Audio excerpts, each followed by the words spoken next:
Hoje, a guerra cruzou uma linha que pode mudar muitas coisas no Oriente Médio. O coração gasífero do Irã foi atingido, houve um ataque mortal ontem à noite aqui no centro de Israel. E, ao mesmo tempo, o Estreito de Hormuz continua sendo um ponto de pressão que pode afetar toda a região e também o mundo inteiro. E quando juntamos todas essas peças, entendemos que não estamos mais vendo apenas uma guerra de mísseis, mas sim uma guerra que começa a afetar energia, economia e rotas estratégicas. Saudações, eu sou Ariei e estamos no 19º dia da guerra. O mais importante, sem dúvida, foi o ataque contra as instalações de gás no Irã, porque esse não foi um ataque qualquer, nem apenas mais um dentro da rotina de bombardeios que temos visto nos últimos dias. Forças conjuntas dos Estados Unidos e de Israel realizaram um ataque contra a maior usina de processamento de gás natural, não só do Irã, mas de todo o mundo. Estamos falando da usina vinculada aos campos de South Pars, a ofensiva. O ataque atingiu infraestrutura crítica no complexo de South Pars e também pontos industriais em Azaloye, na província de Bushehr. E aqui é preciso parar um momento para entender a magnitude de tudo isso. South Pars não é uma instalação secundária. South Pars é uma peça central do sistema energético iraniano. Para que possamos entender a magnitude do acontecimento, precisamos saber que esse campo fornece entre 70% e 75% do gás natural do país, do Irã, e além disso, cerca de 80% de toda a rede elétrica iraniana depende desse recurso. Ou seja, não estamos falando simplesmente de atingir uma refinaria para prejudicar a imagem propagandística do regime. Estamos falando de atingir uma artéria real do funcionamento interno do Irã. Gás significa eletricidade, indústria, abastecimento, estabilidade e capacidade de manobra do Estado. Por isso esse ataque tem um peso diferente. Até agora, a guerra vinha atingindo comandos, depósitos, lançadores, instalações militares e figuras-chave do regime. Mas quando se atinge a infraestrutura energética, o sinal muda. O sinal é que já não se busca apenas enfraquecer a capacidade ofensiva do Irã, mas também aumentar o custo interno da guerra para o próprio regime. Aqui está um ponto que é importante analisar com objetividade. Esse ataque não afeta apenas o Irã internamente, mas também abre uma nova fase de repercussões regionais. A reação iraniana não demorou a acontecer. A agência Fars falou de um suposto suicídio estratégico do inimigo, ou seja, dos Estados Unidos e de Israel, e disseram que a partir deste momento, a guerra passava de um conflito limitado para uma guerra econômica em grande escala e aberta. Mas ainda, a mensagem iraniana foi que a segurança energética de toda a região havia chegado a zero e estava totalmente comprometida. Em outras palavras, Teherã está afirmando agora o que havia prometido, que se tocassem no seu coração energético, então responderia ameaçando o coração energético, mas de todo o Golfo. E isso se conecta diretamente com a situação do Estreito de Hormuz, porque Hormuz é um dos pontos mais sensíveis do planeta. É uma rota por onde passa uma parte enorme do petróleo e do gás que sai do Golfo Pérsico. Então tudo isso está acontecendo ao mesmo tempo. Uma instalação subterrânea perto de Hormuz é destruída, já vou falar sobre isso.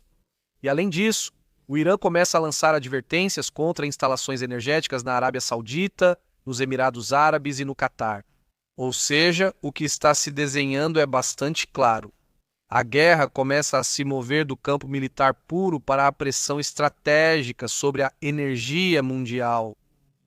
Como podemos interpretar tudo isso?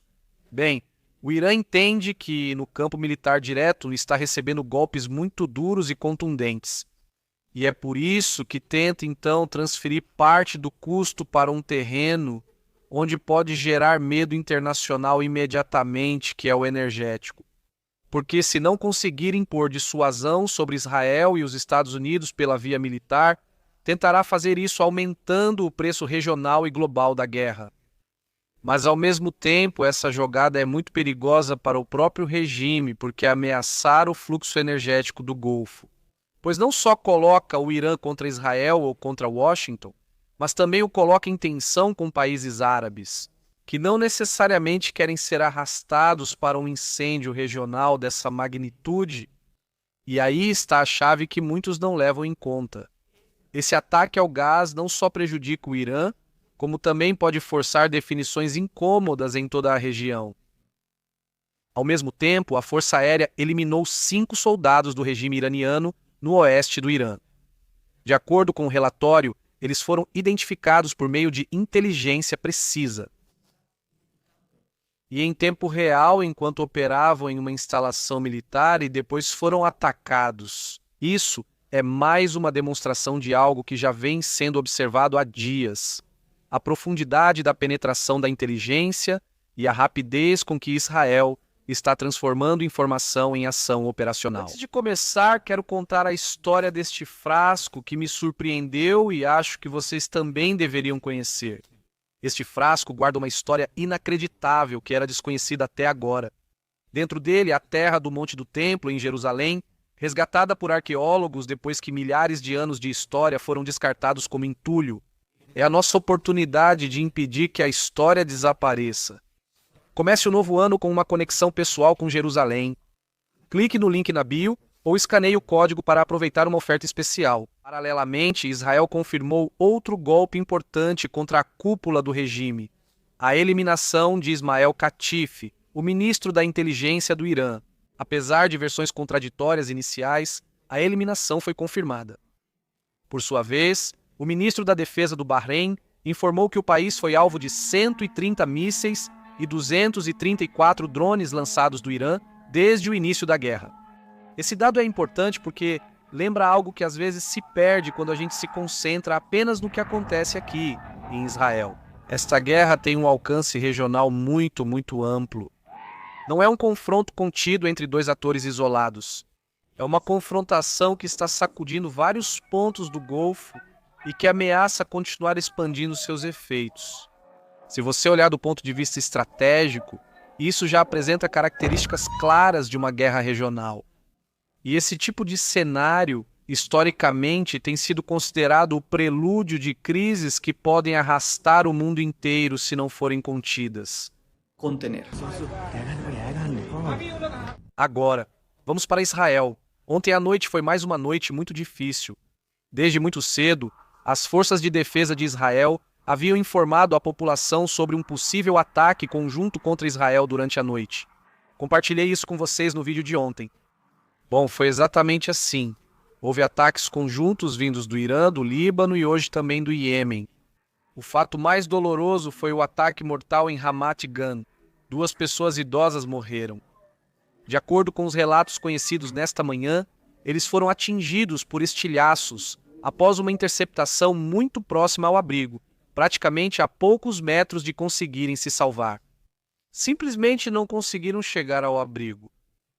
E essa cena diz muito sobre a realidade que está sendo vivida aqui em Israel. Mesmo quando os sistemas interceptam, o perigo não desaparece completamente. Os estilhaços, os restos das interceptações e os fragmentos de munição continuam caindo sobre áreas urbanas e, obviamente, podem atingir, até mesmo matar alguém. Além de Ramat Gan, durante a noite também caíram restos de munição e estilhaços em várias áreas do centro do país. Em Holon foram relatados veículos danificados, alguns até mesmo em chamas. Em Beit Dagan, um incêndio foi desencadeado em um hangar após a queda de restos de armamentos. E a polícia, a guarda de fronteira e o esquadrão antibombas continuaram trabalhando em várias áreas da região metropolitana de Tel Aviv. Ou seja, não foi apenas o ponto trágico de Ramat Gan. Foi uma noite em que várias áreas do centro sentiram de forma muito concreta que cada interceptação no céu pode ter consequências em terra. No vídeo que está passando na tela, estamos vendo um milagre. Na cidade de Petah Tikva, uma família inteira deixou seu carro para procurar um abrigo assim que os alarmes começaram a tocar. Minutos depois, ao sair do abrigo, eles se depararam com essa cena. Seu carro havia sido atingido pelos destroços de um míssil interceptado. Este caso deixa uma lição clara: seguir o protocolo salva vidas. E nisso posso testemunhar que a sociedade israelense como um todo é muito disciplinada. Caso contrário, hoje as vítimas fatais seriam contadas aos milhares. Agora, algo muito importante. Se você valoriza essas atualizações e deseja ficar por dentro do que acontece aqui em Israel e na região, então inscreva-se agora mesmo. Basta tocar o botão que diz inscrever-se. Toque também o sininho para saber quando eu subir um novo vídeo. Saiba também que estão disponíveis as assinaturas que dão acesso a um grupo privado de notícias no WhatsApp, onde compartilhamos todos os dias informações, vídeos e imagens. Estamos sempre atualizados e compartilhamos tudo no grupo de notícias no WhatsApp. Bem, seguindo com o dia de hoje, quarta-feira, os alarmes soaram em diferentes regiões do país por ataques vindos do Irã, Líbano e também do Iêmen. Ou seja, a pressão não diminuiu. Os primeiros relatos após um dos ataques vindos do Irã indicaram que um prédio residencial foi danificado. Houve destruição no local e os bombeiros trabalharam realizando buscas para localizar possíveis pessoas presas. Até o momento em que faço este vídeo, não foram relatados feridos. Também soaram sirenes em todo o norte, onde foram registrados vários incêndios florestais devido a impactos em áreas abertas e por destroços de interceptações, incluindo regiões das colinas de Golã, Galileia e Haifa. Isso também precisa ser destacado. Nem sempre o impacto é medido apenas por mortos ou feridos. Às vezes, o objetivo é abrir mais frentes de desgaste, provocar incêndios, saturar os serviços de emergência e manter a população em constante tensão, tanto no norte quanto no sul do país. Outro dado importante do dia foi o dano sofrido por 3 aviões particulares estacionados no aeroporto Ben Gurion devido a estilhaços de interceptações após vários ataques com mísseis iranianos. Não houve vítimas, mas uma das aeronaves ficou totalmente carbonizada. Desmantelar uma imagem que não passa despercebida porque o aeroporto Ben Gurion é um símbolo muito sensível de Israel. Aqui estamos falando de aeronaves privadas e não de um colapso operacional total. Sim, é outro sinal de até onde pode chegar o efeito colateral desta guerra. Até mesmo em pontos que representam mobilidade, normalidade e conexão com o mundo. E tome cuidado, porque já vi propaganda falsa mostrando o aeroporto Ben Gurion parcialmente destruído. Se essas imagens, fotos ou vídeos chegarem até você, não compartilhe, é falso. Lembre-se que o Irã e a propaganda anti-Israel, que é transmitida de diferentes países árabes, gastam muito, mas muito dinheiro nessa guerra de informação. Bem, para que possamos dimensionar tudo isso, a sensação geral hoje em Israel foi de que todo o mapa ainda está sob pressão. Norte, centro, sul do país, áreas metropolitanas, zonas periféricas e pontos estratégicos. Tudo isso mantém a população em um estado de alerta constante. Bem, agora vamos para a frente do Líbano. A situação continuou escalando. Do Líbano, confirmaram que Israel atacou Beirute 3 vezes durante a noite. Por sua vez, o Hezbollah afirmou ter realizado 51 operações militares contra Israel, detalhando lançamentos e diferentes ataques supostamente direcionados contra forças das FDI. Como sempre nesse tipo de anúncio, uma coisa é o que o Hezbollah proclama e outra é o efeito real no terreno. Mas o que está claro é que a frente norte continua completamente ativa e longe de esfriar. Pelo contrário, a cada dia está escalando mais e mais. Pelo lado israelense, o ministro da Defesa, Israel Katz, anunciou que as FDI atacaram e destruíram 2 pontes adicionais sobre o rio Litani, no sul do Líbano. Segundo Israel, essas pontes eram usadas para o contrabando de armas e para o deslocamento ao sul de operacionais do Hezbollah. Na semana passada, outra ponte já havia sido atacada, e agora a intenção declarada é continuar atingindo travessias na região para poder interromper o movimento da organização terrorista. Além disso, durante a noite, as FDI atacaram numerosos alvos do Hezbollah no Líbano, incluindo lançadores, esquadrões de lançamento, depósitos de armas e centros de comando operacionais. Após os ataques de ontem à noite por parte da organização terrorista, Israel atingiu depósitos de armas e centros de comando integrados em áreas civis na cidade de Tiro. Também em Beirute foram atacados mais ativos da associação Al-Qar al-Hassan, que funciona como o banco do Hezbollah, e a marinha israelense atacou centros de comando da divisão Iman Hussein no sul do Líbano, além de um ataque contra um alto comandante em Beirute. Tudo isso, visto em conjunto, deixa uma imagem bastante clara do momento que estamos atravessando. Por um lado, o Irã está sendo atingido em energia, mísseis, quadros militares e aparato de inteligência. Por outro lado, tenta responder ampliando a ameaça regional, incluindo o setor energético do Golfo e mantendo pressão sobre Israel com ataques diretos e com seus aliados. Ao mesmo tempo, o Hezbollah continua completamente dentro da equação, não como um ator decorativo, mas como uma frente real que obriga Israel a dedicar atenção e poder militar. A pergunta, então, não é apenas o que aconteceu hoje. A pergunta é que tipo de guerra está se consolidando. Porque, se o ataque a South Pars marca o início visível de uma guerra econômica e estratégica mais aberta, e se Hormuz continua sendo o ponto onde se cruzam energia, comércio e dissuasão regional, então o que vem pela frente pode afetar muito mais os países que hoje estão atirando ou recebendo tiros. Aqui, em Israel, a sensação é justamente essa. Estamos em uma fase em que cada noite pode trazer uma nova surpresa e em que já não basta olhar para apenas uma frente. É preciso olhar para o Irã, o Líbano, o Iêmen, o Golfo, a energia e também a resistência interna das populações civis que continuam pagando o preço desta guerra. Agora, será preciso ver se o Irã decide transformar suas ameaças em ações mais diretas. E também será preciso ver até onde Israel e Estados Unidos estão dispostos a continuar pressionando sobre a infraestrutura estratégica do regime.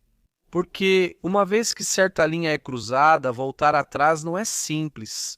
Deixe nos comentários qual é a sua leitura de todo esse momento que estamos vivendo. Estamos vendo o início de uma guerra regional ainda mais aberta? Ou você acha que, justamente, esses golpes tão duros podem acabar forçando algum tipo de contenção? Gostaria de ler a sua opinião nos comentários. Obrigado por me acompanhar em mais uma atualização. Inscreva-se no canal, deixe seu like se achar este conteúdo útil e, claro, compartilhe este vídeo. Até a próxima!